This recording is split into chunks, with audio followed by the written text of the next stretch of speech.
Ano ang title ng cartoon series na pinagbibidahan ng mga characters na sina Bubbles, Buttercup, at Blossom? Bibigyan kita ng 5 segundo. Mahilig silang laruin ng mga bata. Ano ang title ng cartoon series na pinagbibidahan ng mga characters na sina Bubbles, Buttercup, at Blossom?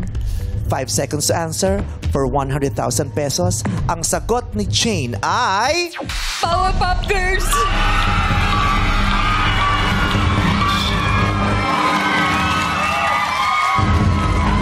Ang sagot mo ay... Powerpuff Girls!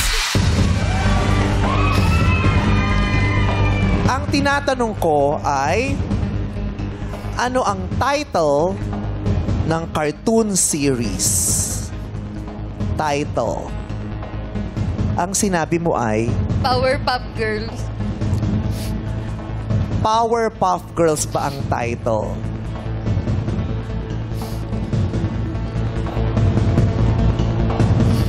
Ang title ng cartoon series na pinagbibidahan ng mga characters na sina Bubbles, Buttercup, at Blossom ay...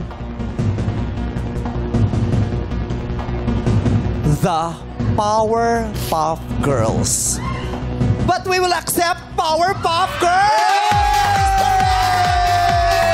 That is correct!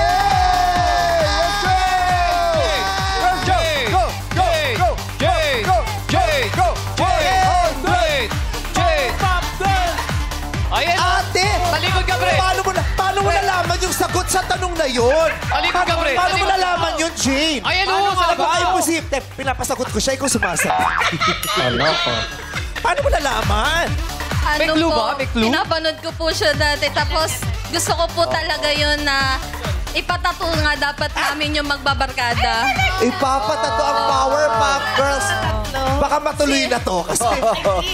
Sino ka doon? Ano po, yung kulay green po. Kulay green. Opo, yung kulay green po. Ah! Kasi dapat po ipapatato na namin yun nung nakaraang taon po. Hindi lang po natuloy. Oo. Nako, wag mo na ipatato kasi baka magbayad ka pa. Sayang pa yung pera. Oo. Sa ngayon, 100,000 piso!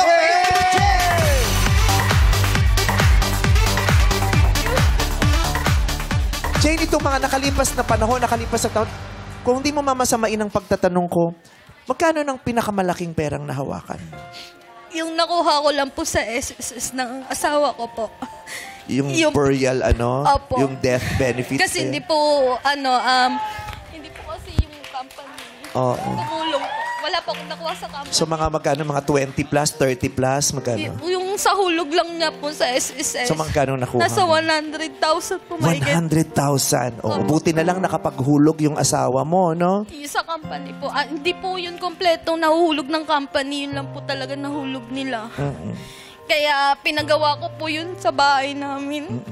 Ngayon, magkakaroon ulit ng 100,000 pesos sa magandang pagkakataon naman, hindi malungkot, di ba? Kasi nagkalung ka nga ng 100 pero ang lungkot naman ng kapalit.